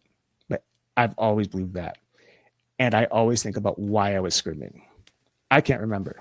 I don't know what happened prior to that flash of light. But I think something happened that in that moment was there in my mind that scared the daylights out of me, but then was immediately zapped away and has been suppressed ever since. Have you ever done any reverse? No, sir. I've thought about it. I've thought about it. And then I'm like, do I want to know? Like, part of me does, but, and who knows? We'll see. Maybe, there's still plenty of time, hopefully, God willing, in the future here for me to do it. It has been something I've considered. Just haven't taken those steps yet, but yeah, it's definitely that is a frightening understanding to come to, I would think, especially if you're recalling that young memory where you don't know. The unknown is frightening. It really is. And that's the thing, and like, I guess, yeah, it's just like, being 6 years old, like I have a lot of memories, but very few are as vivid as that one. And it's like, how is that thing still burned in my mind after all these years? It was significant. Yeah. So, okay. Interesting. So my next question, and you guys said you've discussed this, same basic question, but let's relate it to cryptids, Bigfoot, Loch Ness Monster, the fact that some people swear up and down we still have dragons flying around in the air, dinosaurs still existing in certain areas of the world. Yeah. Where do you stand there? Eric, I'll let you. Yeah, no, for sure. I think it depends, first and foremost. When we talk about things like Bigfoot, for example, I am under the impression now that he is a spiritual being.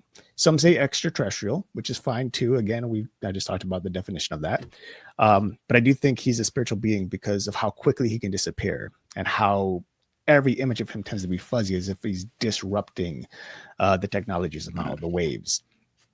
And I feel the same way about many other cryptids that are similar by nature, werewolf-like creatures, even quote unquote werewolf. We'll say dogman. I don't believe in werewolves. Werewolves are creatures that can shapeshift from human form to werewolf to the wolf-like form, right?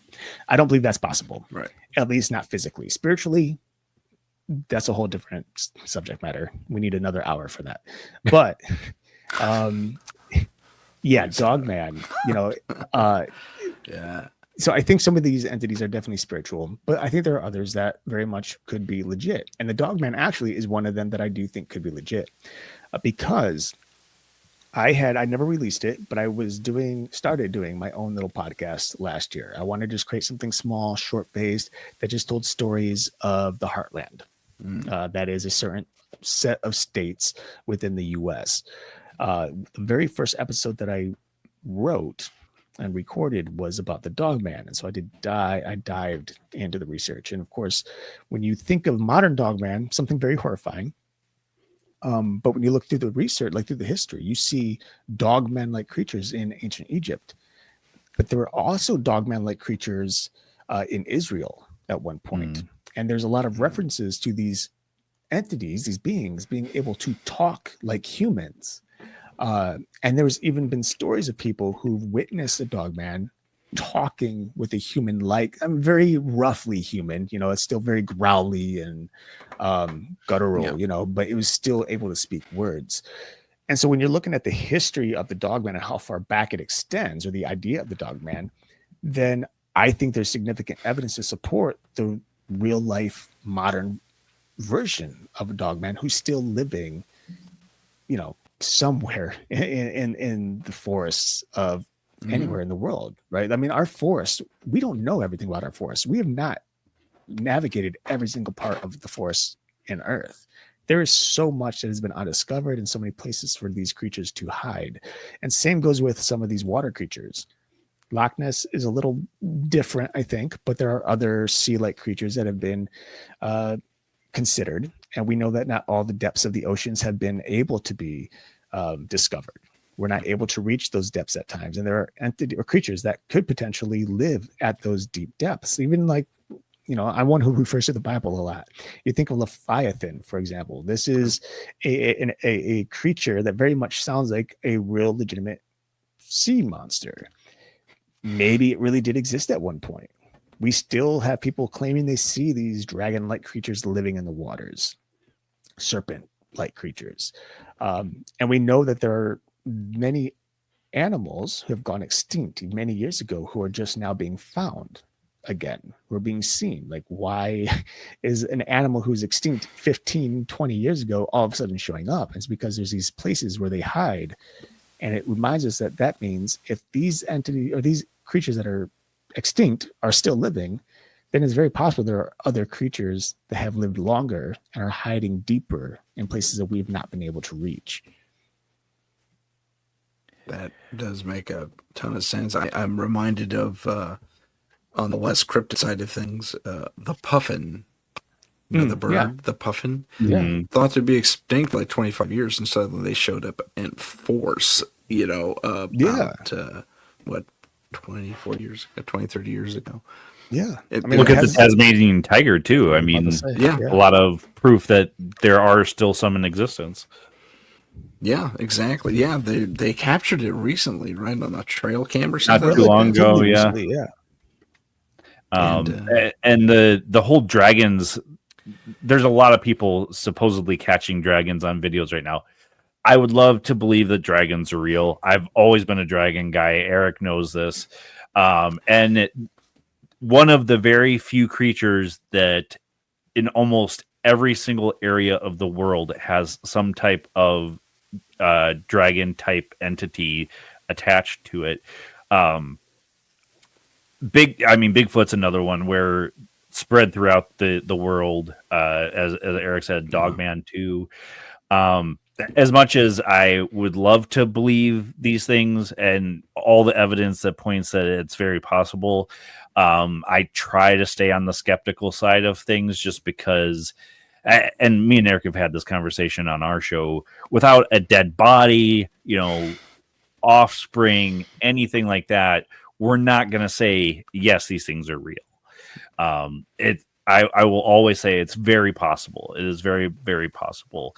And I would really like to see a living dragon in my lifetime. But is it going to happen? Probably not. He's a big fan of dragons. But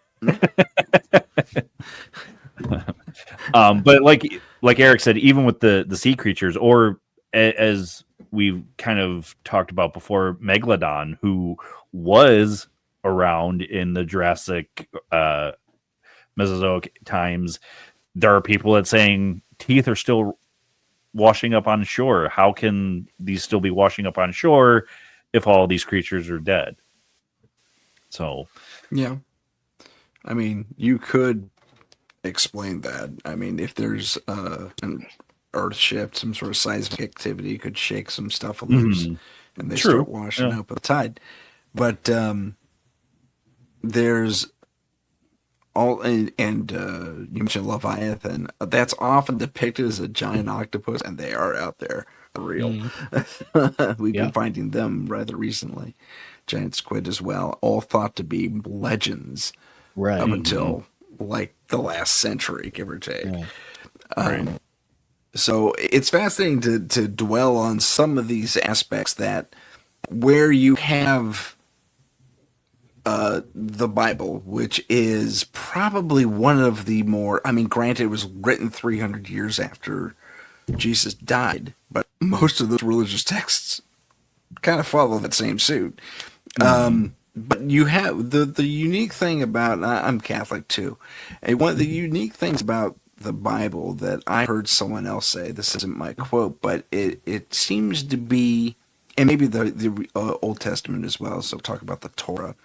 In that case, it seems to be all a bunch of eyewitness accounts fused together over time.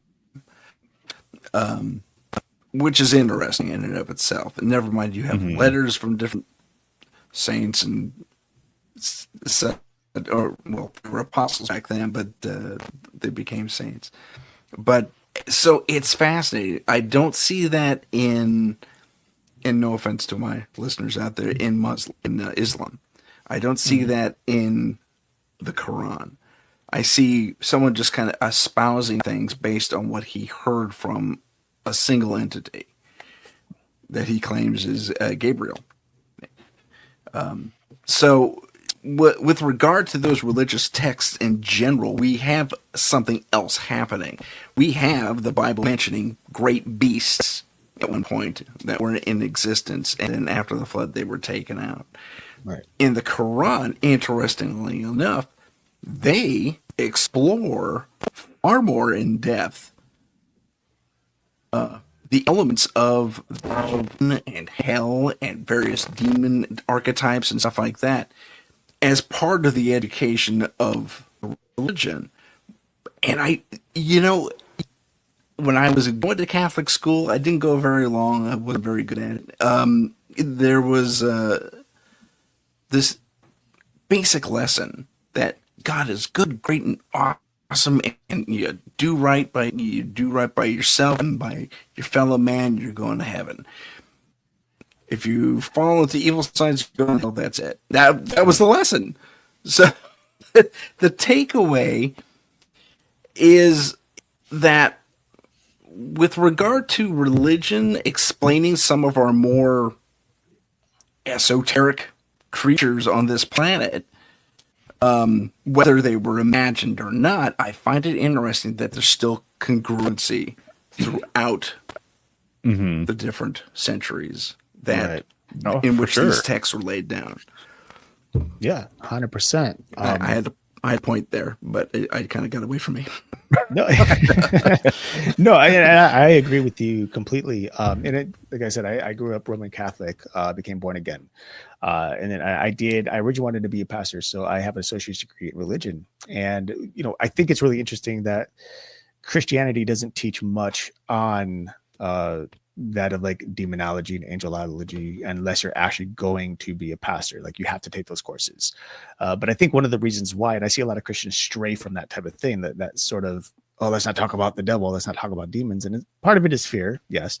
But I also know that throughout scripture, we are told to trust in the Lord our God, to worship the Lord our God and lean not on our own understanding. Do not have idols. Love the Lord.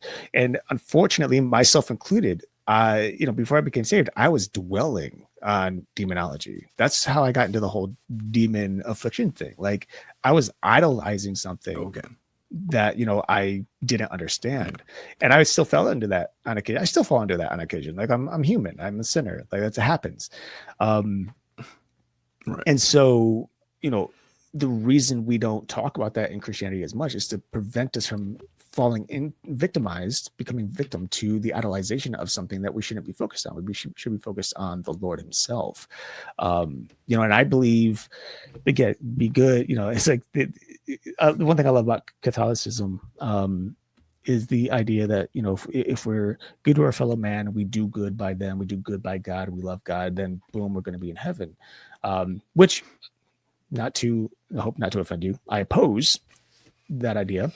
Because the scripture says, like, how do we get into heaven? Love the Lord your God.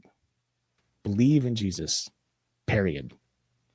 You don't have to do the work. You don't have to bend over backwards. Don't need to hurt yourself trying to get into heaven. There's nothing you can do to get there. There's no work to be done. Jesus has already done it on the cross.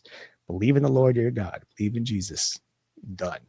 And what people don't understand is when you do that, when you believe in Jesus and the Holy Spirit fills you, you naturally start to do good works because it's a conversion of your spirit. Like, I don't have to work. I want to work.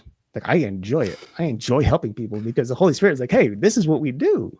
We're going to go out. We're going to make disciples. We're going to love people. And so that's the big differse between, like, I only say that, like, kind of ask you to wrap it up. Yeah, for sure. So, and I know we're getting closer, but yeah. So, but I agree. Like, everything between, like, dinosaurs, dragons, monsters, all that, you can be correlated through various religions throughout history. Christianity, Buddhism, Islam. There are things that correlate, and I think that should be enough for not only us, but scientists who are coming out saying, "Oh, it don't exist," but then finding otherwise in their own investigations. Right, and that's the funny thing; it always comes back to bite them to one degree or another. Yes, gentlemen, yes. I gotta wrap it up. We should definitely do this again. Keep on trucking on this whole idea. Eric, Justin, tell them about Paranormal Truth. That's you. Yeah, ParaTruth Reborn. You can find it pretty much everywhere. YouTube, any of the podcatchers, and we're pretty much on all the socials. So definitely find them here on UPRN for sure. Yep. So without further, thank you so much for being on the show. I really appreciate this. This was a great part two. Thanks for having us. Great part two. Yeah. Absolutely. My pleasure. Okay, so let's wrap this up, ladies and gentlemen. This has been Paranormal Insight. I'm Tim Sudano, and we'll see you next time. I should warn you, actually, I don't need to warn you about that. Don't worry about it. It's all good. All right, until next time, take care, everyone.